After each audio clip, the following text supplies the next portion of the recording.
Hey,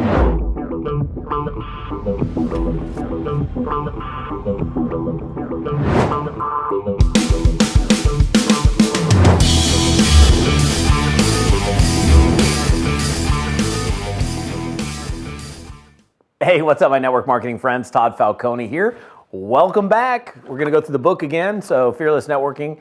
Again, hopefully grab your book ahead of time. That way you can go through it with me. We're not reading it word for word, but taking things out of each chapter. Today we're going to be on chapter 3. If you don't have the book yet, we're still putting it out in the marketplace for free. Just pay shipping and handling. It's only $10 in the U.S. If you're outside the U.S., it is a little bit more, but that's unfortunate, just the way shipping happens. So you can go to toddfalcone.com /free book, and you can see the book there. So, all right, chapter 3, break the ice and build rapport. So we're always out there meeting new people, or we should be. And I'll just read the first couple paragraphs. So we've already determined that people prefer to buy from and do business with individuals that they feel good about. That was what we talked about in chapter 2. Not too many people get excited about doing business with someone that they don't like very much. Let me ask you, do you get excited about giving money to someone you don't like? I don't think so. Your friends already like you and know you. It's why we call them friends. There's typically no ice breaking necessary or rapport building necessary when it comes to having a conversation with people that we already know well, because we already are in a state of rapport with those people. So what is rapport? Rapport is a presence or state of alignment with one or more individuals. It's like we feel like we're on common ground, we're in the same place. When you're in rapport with someone, things feel easy and effortless. There's a connection or feeling of being on the same page. You can relate to one another and there's no tension present. That's essentially what rapport is, right? We're feeling connected with someone. So how to break the ice with people. This is breaking the ice is a very old term used in networking. And it's literally it's called breaking the ice because when we meet somebody, it's like, how do we break the ice? How do I chip away this frigidity in the conversation? How do I take the ice pick to it and warm up this conversation? Hey, how you doing today? Might be eye contact and a smile. By the way, I even talk about this on page 15. Eye contact and a smile, critically important. What we're looking for is some kind of conversation starter, something that, there's a lot of different ways to break the ice. But for me, most importantly, direct eye contact. If you ever met somebody and they're like, they can't even look at you and they're darting around, they can never look at you. It's very hard to create a connection with someone.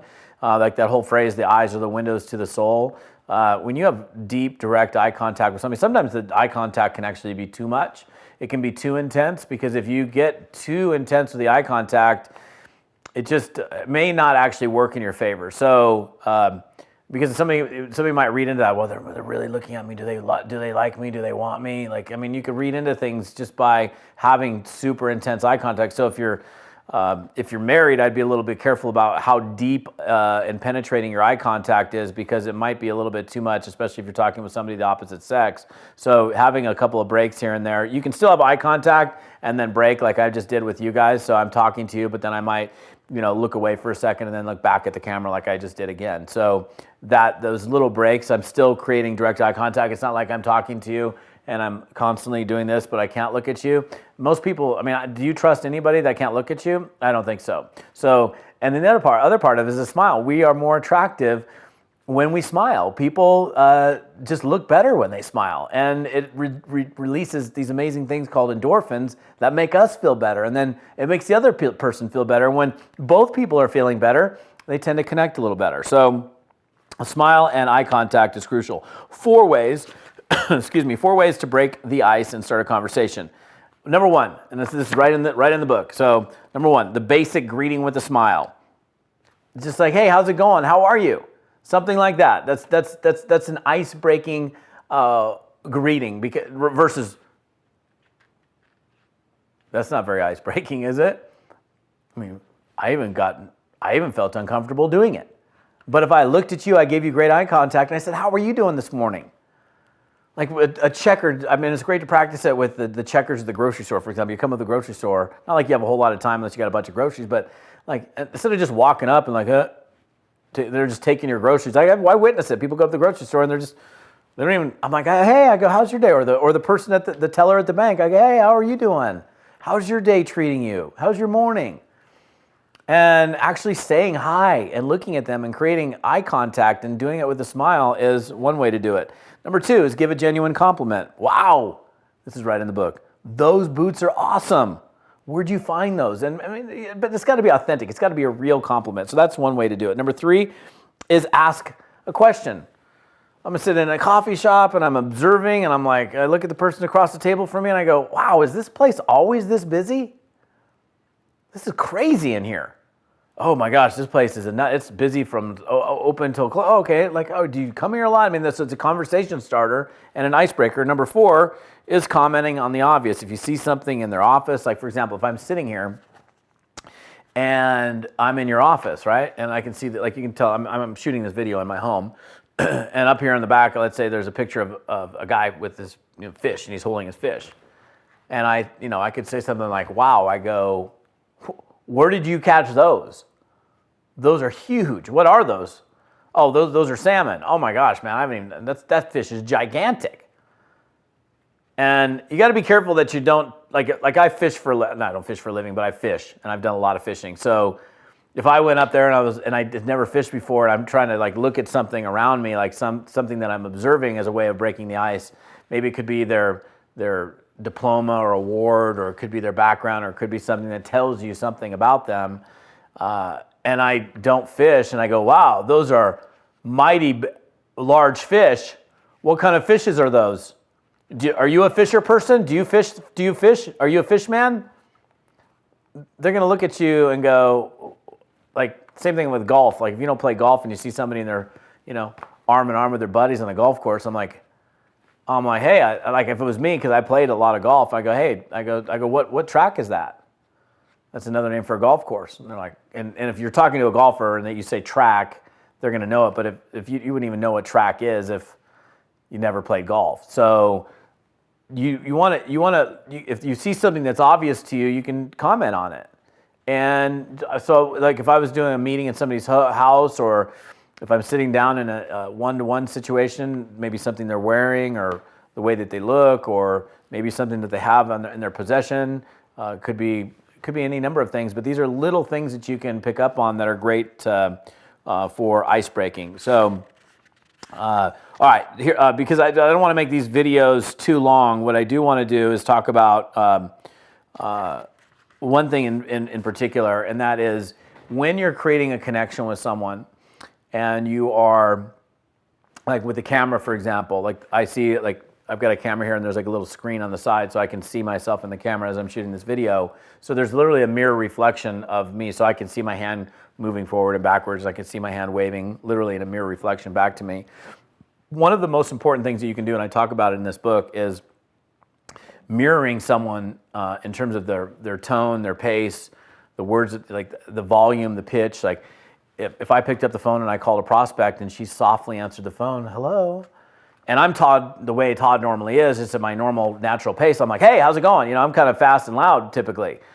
I might like blow the person out because she's soft and just she's different than I am. So what I would typically do, and I'm listening, like if I was making a prospecting phone call and somebody answers the phone, I'm calling Jan, and I'm like, ring, ring, and hello, this is Jan.